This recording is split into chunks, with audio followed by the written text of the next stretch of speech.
भगवान की मंगलमय कृपा से ये आज का पाठ दया जगदीश दया जी जगदीश बंसल जी की धर्मपत्नी दमन बंसल जी ने माझी रखो जी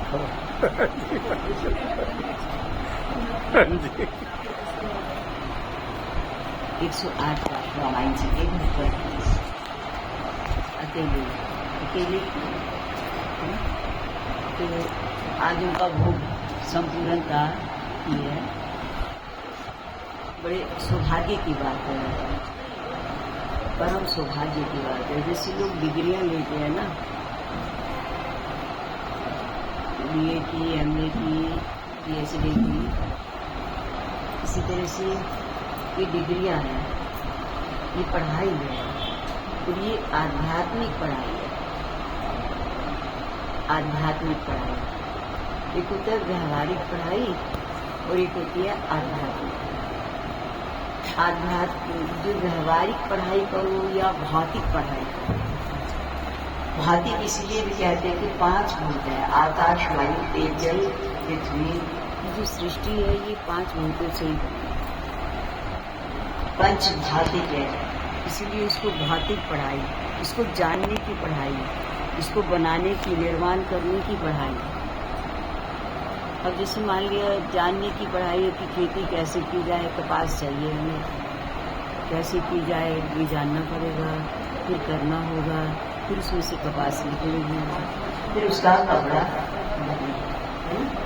इसी तरह से रेशम चाहिए, सूट चाहिए, कुर्ता पजामा चाहिए, जो भी कुछ चाहिए, ऊन चाहिए, कैसे स्वेटर बनेंगे, कैसे शाल बनेंगे, इस तरह से निर्माण होगा।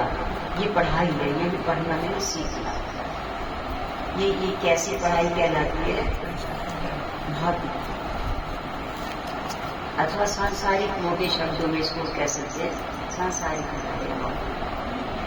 और गीता जी, रामायण, भागवत, 18 पुराण कह दो, 4 वेद कह दो, उपनिषद कह दो, इनको पढ़ना, इनको जानना, इनमें क्या लिखा है, क्या लिखा है कि भगवान को कैसे जानना। ये कहते हैं संसार, क्योंकि संसार को बनाने वाला 2 हो गए, कुम्हार और घड़ा, या कुम्हार और खिलौने। तो बनाने वाला अलग है और जिसको बनाया जाता है वो खिलौने वगैरह। इसी तरह से ये संसार क्या भगवान के खिलौने है, बनाता रहता है। ये जो शरीर है भगवान के बनाए खिलौने, खेलते रहते हैं, इनके खिलौने ही आपस में खेलते रहते हैं। देखा कबूतर वगैरह किस तरह खेलते रहते हैं, चिड़िया अपने मंडल में, बंदर कैसे खेलते रहते हैं आपस में, उछलते कूदते रहते हैं। मनुष्य आपस में आनंद लेते रहते हैं। ये भगवान के बनाए क्या है?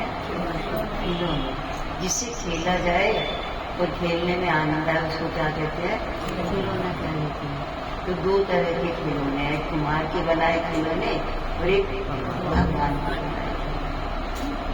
तो भगवान ये जो, जैसे हम लोग पूछते कहाँ से लाई, प्लास्टिक के खिलौने हैं या मिट्टी के हैं या कैसे हैं, जिस तरह के लिए, तो किससे बनवाए, किसने बनाए, कौन बनाता है, कहाँ है फैक्ट्री, वो उसको बनाने वालों को ज्ञान वो है तभी इतने सुंदर बना दिए, एकदम बढ़िया बना दिए।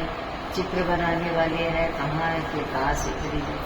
इसी तरह से हमारे अंदर एक जानकारी, एक प्रश्न खड़ा होता है जानने का, ये जो शरीर है ये किसने बनाया? होता है अथवा होना चाहिए, नहीं होता है तो होना चाहिए कि शरीर किसने बनाया। अगर आप मिट्टी के, प्लास्टिक के, फल फूलों को और शरीरों को देख करके आपके अंदर जिज्ञासा होती है कि किसने बनाया, किस फैक्ट्री में बनते हैं, तो ये जिज्ञासा भी तो होनी चाहिए कि ये चलते फिरते शरीर किसने बनाए और इसमें ऐसा कौन सा सेल उन्होंने फिट किया। अब जैसे गाड़ियाँ हैं, तरह की गाड़ियाँ बच्चों की खेलने की, तो उसमें तो सेल लगा देते हैं, है ना। तो अब भगवान ने हम सबके शरीरों में भी तो कोई सेल लगा रखा है ना, चलते फिरते ही रहते हैं। वो सेल बस जीवन पर्यंत खत्म नहीं होता, दोबारा चार्ज करने की उसको जरूरत नहीं है। गजब के खिलौने, गजब के खिलौने। तो ये जानने की इच्छा जिसके अंदर हो, वो आध्यात्मिक पढ़ने का प्रयास करते हैं। और उनकी पुस्तकों का नाम क्या है? गीता है, रामायण है, भागवत है, कारण पुराण है। भाग्यशाली है जो इस पढ़ाई को नहीं पढ़ते। सांसारिक पढ़ाई तो पढ़ते ही हैं, वो धन कमाने के काम आती है। वो पढ़ाई व्यवहार चलाने के लिए और धन कमाने के काम आती है, और ये पढ़ाई भगवान को पाने के लिए काम आती है।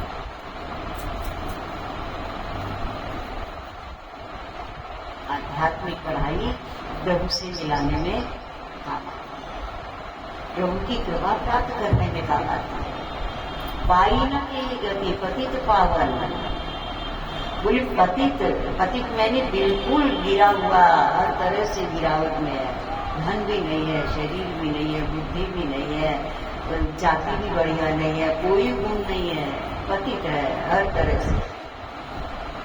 उसको भी प्रभु अगर ये कोई पढ़ाई करता है, सुनता है, कहानी सुनेगी, अनुमोदन जो सुनते हैं, पढ़ते हैं, भगवान उनको भी पावन करना, पतितों को भी।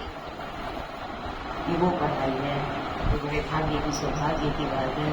भगवान इनकी भावनाओं को पूर्ण करे, अपने चरण कमल की भक्ति और ज्ञान से करें।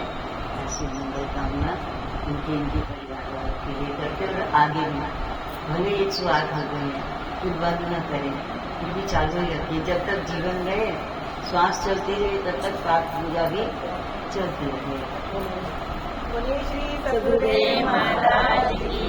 चलती रहे। हम एक बात अभी देख रहे थे,